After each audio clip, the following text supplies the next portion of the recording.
American Sniper was amazing, phenomenal. Very engaging movie, very powerful. Reveals the truth of what goes on abroad that American people are afraid to think about, but you know, our brave soldiers have to endure while they're out there. It really portrayed like how awesome of a sniper he was and how much of a hero he was. I thought it was amazing. I don't usually watch movies like that, but I loved it. It was really good. It was a powerful movie, that's all I have to really say, and I'm just still mind-boggled by the ending. Great director, too. Clint Eastwood, fantastic. Will it win Best Picture? I want it to win Best Picture. All right, from coast to coast, American Sniper's crushing it at the box office. Now, the Hollywood Reporter crunched the numbers on the top grossing theaters for the film, and during its opening weekend, San Antonio, Texas was at the top, and can you believe it, even New York City made the top 10 list at number 8. Moviegoers agree. American Sniper's a big hit, but why are some in Hollywood giving the movie such a hard time? Now, does Tinseltown, do they have their own agenda?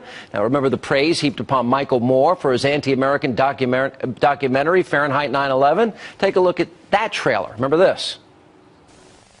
You can make people do anything if they're afraid. The FAA has taken the action to close all of the airports in the United States. All commercial and airline traffic was grounded. But we had some airplanes authorized at the highest levels of our government to pick up Osama bin Laden's family members and transport them out of this country. Congressman, trying to get members of Congress to get their kids to enlist in the Army and go over to Iraq. The USA Patriot Act allows for searches of medical and financial records. It gives law enforcement almost unlimited power. Well, what about Hollywood darling, friend to the late Venezuelan dictator Hugo Chavez? You know, director Oliver Stone, who often makes comments like these. There has been no success in Iraq. The so-called surge has been overhyped by the media as a success, when in fact Iraq was trashed almost from the beginning to the end. What's success in Iraq and Afghanistan? Can you tell me? Is it that he's left? There have been many weeping widows out there, and it's not worked.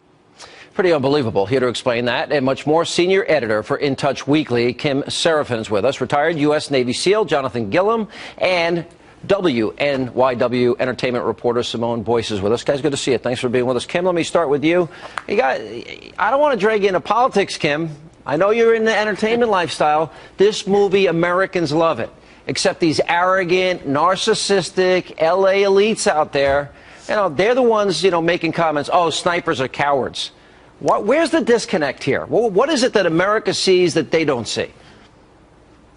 I think across the board, people love this movie. I mean, even in that lineup piece that you showed, you have women coming out of this movie. You know, a lot of times these war movies are not really targeted for a female audience, but I think that's what is really touching a nerve with a lot of people with American Sniper, that it shows obviously the war side, but also talks about the family side of that too. Chris Kyle coming home, dealing with being a husband, being a father. I think that's what you see Bradley Cooper talking about so much as well, talking about this is the human side of war, the human side of a warrior, and that he wants people to take from this movie not a debate about the Iraq war, but about the human side, about whether you're walking in an airport and you pass a service member, saying thank you to them for giving us our liberty and our freedom. And I think that's really the message that so many people are relating to in this movie. Yeah, I think so. Jonathan, that happens to you. People do know you from the show, and Sure. And when you walk through airports, you've told me people come up to you. It's got to anger you, because it angers me, you know, that here Chris Kyle, you know, spent all this time, his life at risk, saving lives, and protecting the free speech rights of people like Michael Moore and Seth Rogen, and then to deal with this crap. You know, free speech never angers me, but what does anger me is disrespect. And ignorance. And ignorance. You know, I accept ignorance because there's just some people that are ignorant like Michael Moore. But, you know, Seth Rogen, he's on a rocket ship up. I don't understand sometimes in Hollywood and in the entertainment industry, you know, you have to understand if you come out and you say these things and you disrespect people, it's going to tarnish your career. That is an anomaly to me. But just from a personal standpoint, this movie, you know, which we were talking about earlier, is that, you know, it inspires a lot of people, and I'm fine with that. I have my, you know, problems with the technical part of it, and I think it kind of demonstrates that Hollywood needs to get more in touch with the technical side of it. They would appreciate the technical part of it. Well, the tactics and the movements and the way we dress and act. I think that, you know, it just shows in most of these movies that the directors... Like Marcus Luttrell in Lone Survivor, I mean, he was on the set different aspect. That movie was done correctly, tactically, and I think it shows. So there were certain deficiencies from that standpoint that you didn't like. I think so, and I think the director in Lone Survivor made sure that he was very focused on that stuff. I know he had a close relationship. Marcus was there. I saw him working with Mark Wahlberg the whole time. What did you think, Simone? Oh, the film? Yeah. You know, I would say that it's a B movie led by an A+ performance from Bradley Cooper. I thought it's his best performance yet. He completely transformed. I was amazed by his Texas accent. Why a B movie? I was on the edge of my seat. Okay. That to me is an A movie. If you can keep my attention, you've got me. And really, every time people go to movie theaters, you can't hear a pin drop by the end of this movie. I'll admit it was suspenseful, but I think some of the ways that the filmmakers went about achieving that suspense was contrived and not believable. How was it contrived? In what way? Well, I don't think that a Navy SEAL would be on the phone with his wife while he's in the middle of combat and bullets are flying all around. I hate to tell you, but I was there. I mean, I was in Iraq. And I got to tell you, that's reality. They're making phone calls. They're doing all sorts of things. They go through their daily life. I mean, it's not World War II anymore. Well, perhaps. We have cell phones and they have cell towers, and you can call.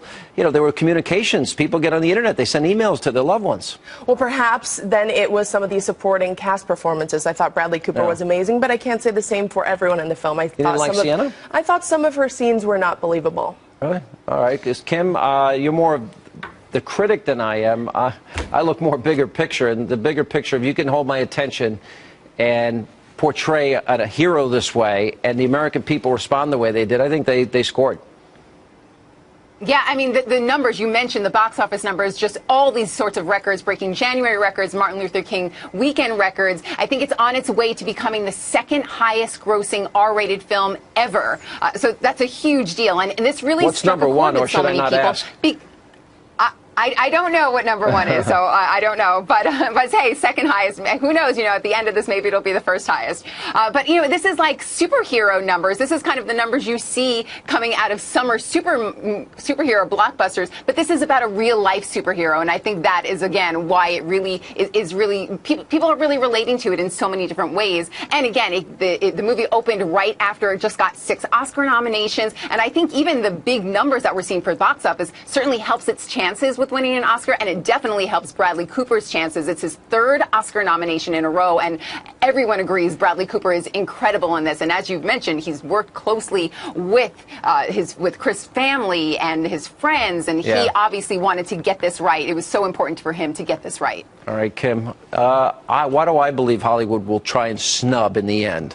Well, to say it that Hollywood would snub this, that would have to imply that it is superior to the other nominees, and I just don't think that's true. Bird, whatever? Yeah, I think Birdman is a superior film. The Imitation Game is a superior film. Selma is a superior film. I saw Imitation Game. I don't even think it's close. I mean, it's a matter of taste. But I just think whenever the content doesn't fit the Hollywood agenda, that's what we get. Like, I think Michael Moore is a hero among the left for attacking brave Americans like this. You know, Sean, you may be right in there, but I think, you know, looking at this from a mission success standpoint, which we like to do in the SEAL teams, I think the movie has touched people. And I think the fact that Whoopi Goldberg came out and defended it the way she did, I salute her, and my hat's off to her. Absolutely. All right, guys. Good to see you. Totally agree.